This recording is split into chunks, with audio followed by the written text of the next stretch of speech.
আমি স্বরাষ্ট্র উপদেষ্টা সাখাওয়াত হোসেনকে বলতে চাই, আপনি কি বুঝাইতে চাচ্ছেন? আপনি এখন পর্যন্ত ছাত্রদের রক্ত ঘ্রাণ, তাদেরকে যেন হত্যা করা হয়েছে সেই ঘ্রাণ এখনো পর্যন্ত যায় নাই।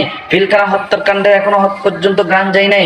আপনি এমতো অবস্থায় কিভাবে হাসিনাকে বলতেছেন দল গোছানোর জন্য, নির্বাচন করার জন্য? নিশ্চিত বুঝে যাচ্ছে আপনি আওয়ামী লীগের দালাল। আমি আপনার পাশে চাই। আপনি এমন একটা রাষ্ট্রের মধ্যে দাঁড়িয়ে আপনি শেখ হাসিনাকে নির্বাচন করার জন্য বলতেছেন, যেই রাষ্ট্রের মধ্যে হাজার হাজার মানুষ শেখ হাসিনার হাতে হত্যা হয়েছে, খুন হয়েছে, সেই রাষ্ট্রের মধ্যে দাঁড়িয়ে আপনি তাকে দল ঘোষণার জন্য বলতেছেন। নিশ্চিত বোঝা যাচ্ছে আপনি হাসিনার দালাল, আপনি আওয়ামী লীগের দালাল, আপনি কুত্তা লীগের দালাল। সুতরাং আপনার আর এই দেশে থাকার কোনো জায়গা নাই। আপনার এই দেশে থাকতে হলে আপনাকে তওবা করতে হবে, আপনাকে এটার জন্য ক্ষমা চাইতে হবে। আপনি কোন হিসেবে বলেন এই নিষিদ্ধ পল্লীতে জন্ম হওয়া আওয়ামী লীগকে আপনি আজকের মধ্যে নিষিদ্ধ করতে হবে, নতুবা ক্ষমা চাইতে হবে। আপনি